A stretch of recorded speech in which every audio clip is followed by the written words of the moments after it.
శాసనసభ్యుడు అయిన తర్వాత మంత్రిగా బాధ్యతలు స్వీకరించేలాగా నన్ను ఆశీర్వదించిన ధర్మవరం ప్రజలందరికీ కూడా నేను మరీ ఈ పొద్దుటూరు వేదికగా చేతులెత్తి నమస్కరిస్తూ వారి ఆశీర్వాదానికి ధన్యవాదాలు తెలియజేస్తున్నాను.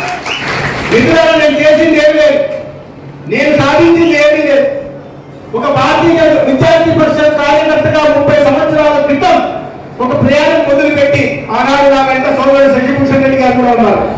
ఒక కార్యకర్తగా మొదలుపెట్టి ప్రయాణం కొనసాగిస్తూ వచ్చి బీజేపీలోకి వచ్చిన తర్వాత బీజేపీ కార్యకర్తగా పార్టీ చేసిన ప్రతి పనిని చిత్తశుద్ధితో సైద్ధాంతిక నిబద్ధతతో చేసిన ఒకే ఒక కారణంగా పార్టీ నన్ను గుర్తించి అనేక మంది నాకు నేను చెప్పాను అర్హతకైన చాలా మంది ఉన్నారు. అవకాశం నాకు వచ్చింది.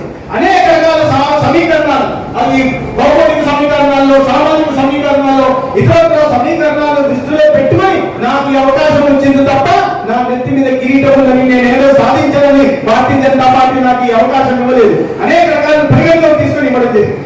అయితే నేను చెప్తున్నది ఒకటే, ఎప్పుడు ఏ కార్యంగా ఎక్కడి నుంచి అవకాశం వస్తుందో తెలియదు. నేను ఏనాడు ఊహించలేదు.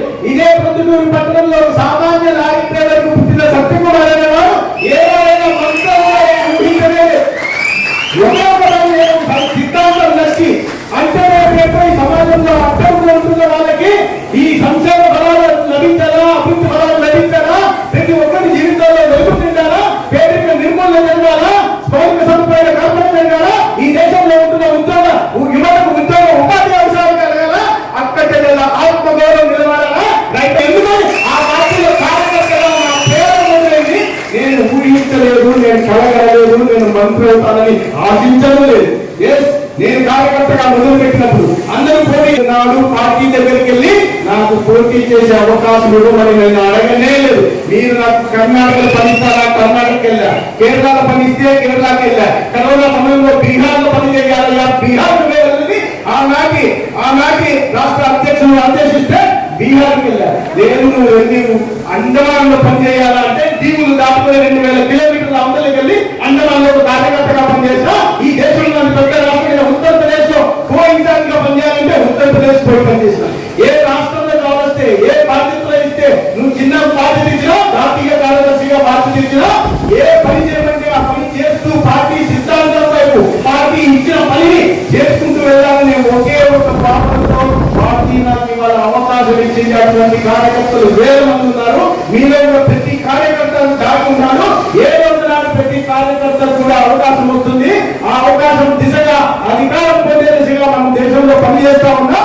ఇవాళ 10 సంవత్సరాలుగా భారతీయ జనతా పార్టీ ఎన్డీఏ ప్రభుత్వం ఈ దేశాన్ని పరిపాలించడానికి ఒక అద్భుతమైన ప్రజారంజక పాలన ఇస్తా ఉంది. ప్రజల జీవితాల్లో మనం ఆశించిన ఫలితాన్ని, ఒక మార్పుని తీసుకొచ్చి ఇవాళ కేవలం 10 సంవత్సరాల్లోనే మన మధ్య నుంచి వచ్చిన ఒక కార్యకర్తగా ఎదిగిన వ్యక్తి, ఒక మామూలు టీఎంకునే కుటుంబంలో పెట్టిన వ్యక్తి, కేవలం ప్రజల జీవితాల్లో వెలుగును నింపాలని ఒకే ఒక లక్ష్యంతో పనిచేసిన వ్యక్తి, ఈ దేశ ప్రధానిగా మాత్రమే కాకుండా ప్రపంచం గర్వించదగ్గ నాయకుడిగా ఇవాళ ఎదిగారంటే అది మన అందరి కార్యకర్తలుగా గర్వపడాలి.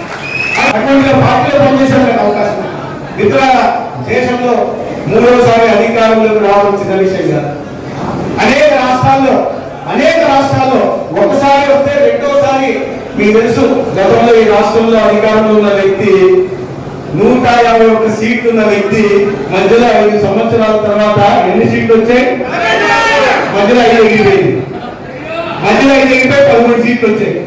ఎంతగా సంక్షేమ పథకాలు అందాలని ఆశిస్తున్నారో వాళ్ళ ఆకాంక్షలకి, నమ్మకానికి, విశ్వాసానికి అనుగుణంగా ప్రభుత్వం గణించుకోకపోతే ఆ ప్రభుత్వానికి విరోధకాలు ఇస్తారు, ఇంటికి పంపిస్తారనే విషయం మనం అనేక రాష్ట్రాల్లో చూస్తున్నాం.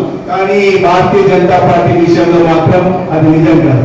ఒకసారి కాదు, 2 సార్లు కాదు, 3 సార్లు కాదు, 4 సార్లు కాదు, మధ్యప్రదేశ్ లో 5 సార్లు వరుస పెట్టి ప్రభుత్వాన్ని ఏర్పాటు చేశాం.